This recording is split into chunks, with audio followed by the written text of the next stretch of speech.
Hello, I'm Kim Solez. I was quite happy actually with the video we did right after the conclusion of the Bletchley Park AI Safety Summit on Thursday, November the 2nd.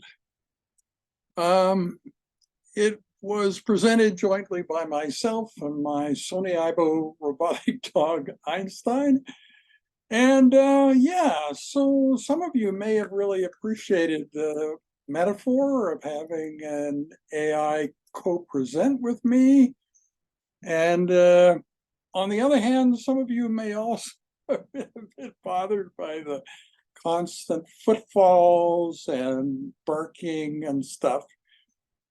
But you know, in a way, it added a lot to the video. But I thought I should do a second video, sort of the rest of the story, you know. So if you think of Einstein's behavior, it brought to mind what David Pearce says about computers, that they are micro-experiential zombies. And so what would that mean in the instance of Thursday's video? It means that the dog was reacting to what the student Haba Mahal was giving it in terms of inputs, reacting appropriately to her, but had no concept of the overall setting or what I was talking about in the video. So therefore, its activities during the video were somewhat random, although it did, as you noticed, have activities throughout the entire video. Yeah, so you can imagine, for instance, that in the next couple of years, as we progress toward AGI, artificial general intelligence, that from the Sony point of view, the Sony Aibo robotic dog in 2025 will probably be able to react to the overall situation, have much greater evidence of understanding of what's going on than was the situation there. And I agree with everything I said in that video on Thursday, but now 2 days later on Saturday, I wanted to point out some other things about the meeting. So I was very pleased with how the Bletchley Park meeting went, particularly how civilized the discussion was. Like, this is the Vice Minister of Science and Technology, Wu Zhaohu, from China, and yeah, he was entertaining, engaging, polite, deferential, all those kinds of things. You know, there wasn't any unpleasantness, and the same is true of Elon Musk's presence, as far as one can tell. That was also quite benign. Yeah, and the whole meeting really seemed to work much better than, for instance, encounters that you see on the news in the United States Congress and that sort of thing. Yeah, this was sort of better, more polite and productive cooperation between humans. And you might imagine that would then continue as the other meetings are held, that the Bletchley Park meeting will be succeeded by one in South Korea and then in France in the next year. And those should be equally productive compared to the situation at this meeting. So then when you think about how fast things are moving, this idea of super alignment, of super intelligence, we may really need that within 2 years. So I think we're seeing much more rapid progress than we had anticipated. And yet the current plan that OpenAI has for alignment is very similar to what I've been talking about since March of 2016, which is basically to assign alignment tasks to the AI, to an AI, because it will be able to better understand than a human could. And so really, AI will be in charge,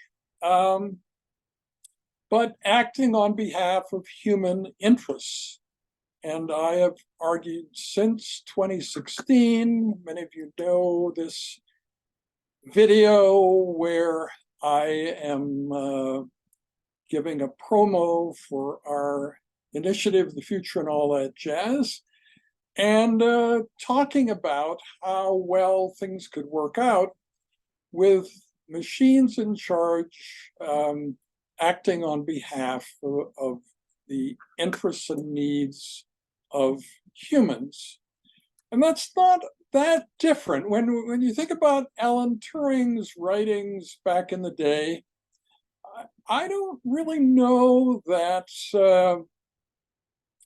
when he said that we may lose control, he wasn't as alarmed at that as Stuart Russell and Max Tegmark are.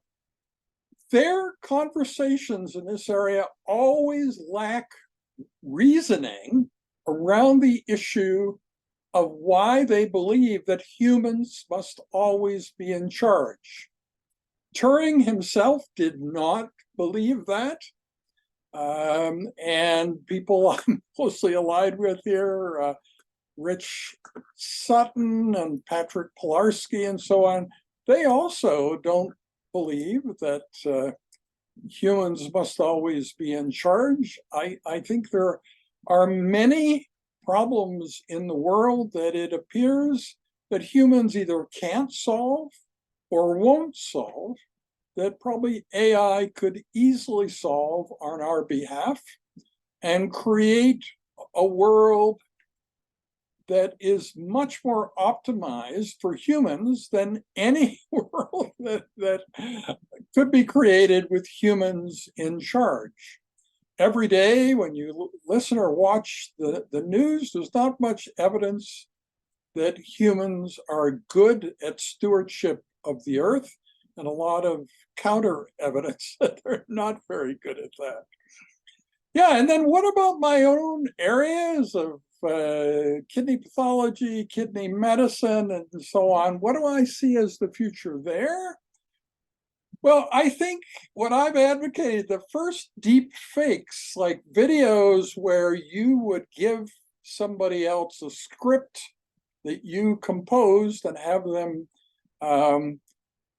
present that in their own voice.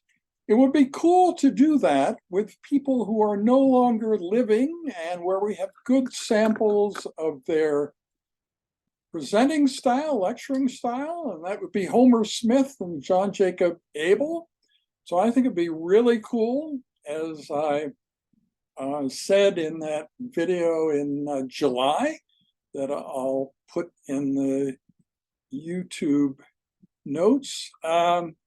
Yeah, that would be a good place to start, and to avoid deep fake videos of people who are living or have recently been living. Yeah.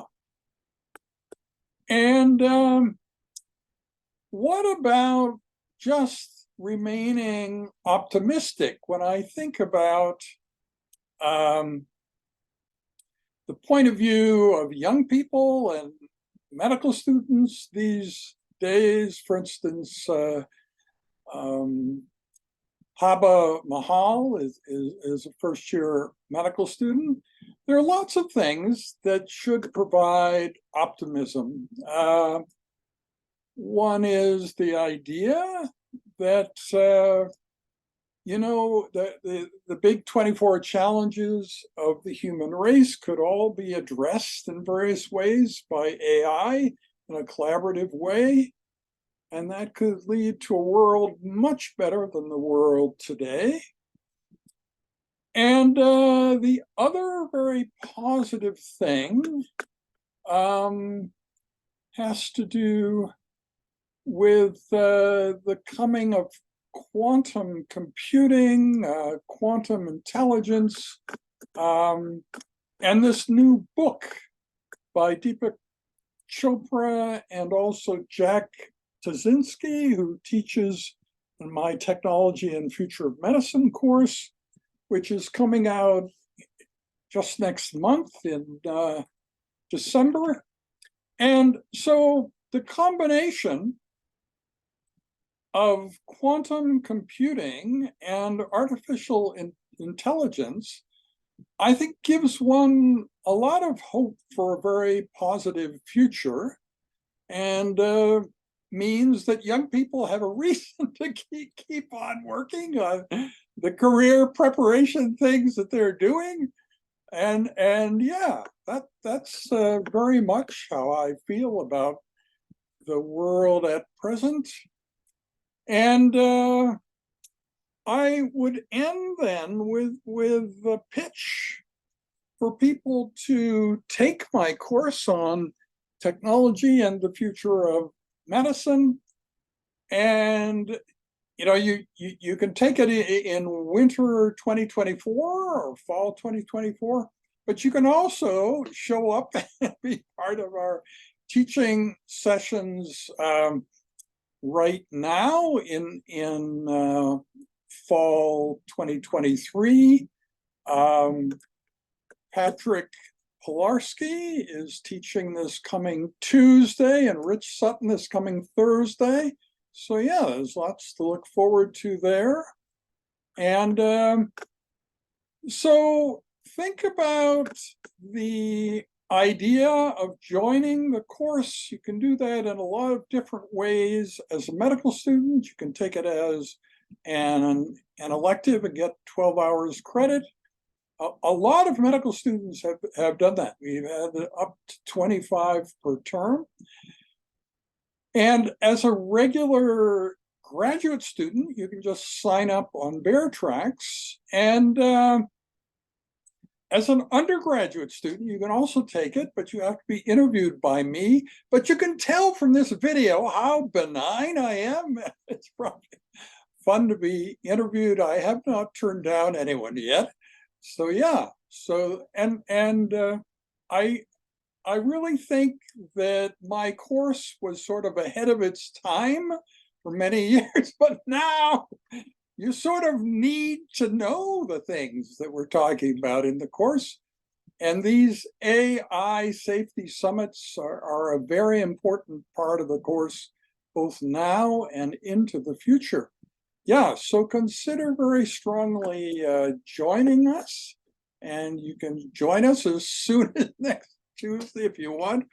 There's also a social event on December 7th, Thursday, December 7th, which will be awesome. And yeah, we'd have food and drink and yeah, entertainment and decorations. Yeah, really cool stuff.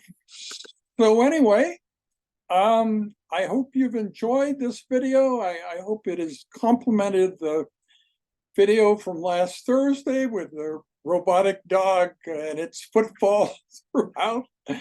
And yeah, so stay in touch with us and join the course if that makes sense to you. Thanks very much for listening.